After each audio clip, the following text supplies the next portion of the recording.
तो जैसा कि हम सभी 13वें अध्याय के मध्यस्थ तक हम पहुंच चुके हैं। भगवान श्री कृष्ण ने अर्जुन के 4 प्रश्नों के उत्तर दे दिए हैं। सबसे पहले भगवान ने बता दिया है कि क्षेत्र क्या है, शरीर क्या है, किन चीजों का बना हुआ है। दूसरा ये बताया भगवान ने कि इस शरीर को जानने वाला कौन है। कौन कौन इस शरीर को जानता है? अपने अपने शरीर को हम सभी जानते हैं। भगवान की क्या भूमिका आती है इसमें, ये भी भगवान समझा चुके हैं।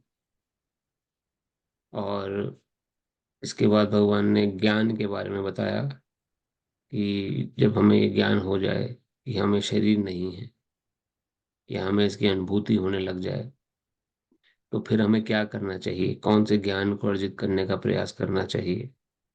तो 20 प्रकार के टिप्स भगवान ने दिए जो ज्ञानी व्यक्तियों के लिए आवश्यक हैं, जो ये डिक्लेयर करते हैं कि व्यक्ति अगर उनमें से कुछ ज्ञान अर्जित कर लेता है तो वो ज्ञानी कहलाता है। कुछ बातें अगर अर्जित कर लेता है, उन 20 पॉइंट्स, जो 20 पॉइंट्स भगवान ने दिए थे।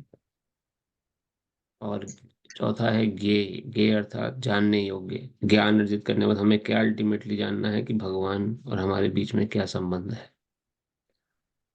ये सब बातें क्यों आवश्यक हैं? क्योंकि ये मनुष्य जीवन में ही संभव है और कभी भी ये संभव नहीं है। और इसी ज्ञान को रखकर हम जन्म मृत्यु के भवसागर से बाहर निकल जा सकते हैं, निकल सकते हैं। अगर हमारे अंदर ये ज्ञान नहीं उपजा और उम्र ऐसे ही समाप्त हो गई, तो एलो और गैलो जिसे हम वैष्णव संत गाते हैं भजन, कि आए और चले गए संसार से, कुछ अर्जित नहीं कर पाए। तो आवश्यक है भगवत गीता के अनुसार और शास्त्रों के अनुसार कि हम कुछ समय इन भगवत गीता की जो नॉलेज है, उस नॉलेज को गेन करने में भी लगाएं। तो 18 श्लोक हम पढ़ चुके हैं। 19वें श्लोक से हम लोग आगे बढ़ेंगे, लेकिन उससे पहले हम एक माला जप भगवान के शुद्ध नाम की, जिससे कि हम हमारा चित्त शुद्ध हो सके और हम ज्ञान को अपने हृदय में धारण कर सकें। तो आप सभी से प्रार्थना है, अपनी माला थैली आप ले लीजिए और एक माला जप हम भगवान के शुद्ध नाम की जप करेंगे। नमः ओम विष्णुपदाय कृष्णपृष्ठाय भूतले श्रीमते नवयोगेन्द्र स्वामिने इति नामिने। नमस्ते प्रभुपादेवे नाम संकीर्तन प्रचारिणे निर्विशेष शून्यवादी समस्त देश तारिणे। नमः विष्णुपदाय कृष्णपृष्ठाय भूतले श्रीमते भक्ति वेदांत स्वामिने इति नामिने। नमस्ते सरस्वती देवे गौरवाणी प्रचारिणे निर्विशेष शून्यवादी पाश्चात्य देश तारिणे। जय श्री कृष्ण चैतन्य प्रभु नित्यानंदा श्री अद्वैत गदाधर शिवासादि गौर भक्त वृंदा। हरे कृष्ण कृष्ण कृष्ण हरे हरे, हरे राम राम राम हरे हरे, हरे कृष्ण कृष्ण कृष्ण हरे हरे, हरे राम राम हरे हरे, हरे कृष्ण कृष्ण कृष्ण हरे हरे, हरे राम राम हरे हरे। हरे कृष्ण कृष्ण कृष्ण हरे हरे, हरे राम राम हरे हरे, हरे कृष्ण कृष्ण कृष्ण हरे हरे, हरे राम राम हरे हरे। हरे कृष्ण कृष्ण कृष्ण हरे राम राम हरे हरे, हरे कृष्ण कृष्ण हरे हरे, हरे राम हरे हरे। हरे कृष्ण कृष्ण कृष्ण हरे राम हरे हरे। हरे हरे हरे हरे कृष्ण कृष्ण हरे हरे राम हरे हरे, हरे कृष्ण कृष्ण कृष्ण हरे राम राम हरे हरे, हरे कृष्ण कृष्ण कृष्ण हरे हरे, हरे हरे हरे।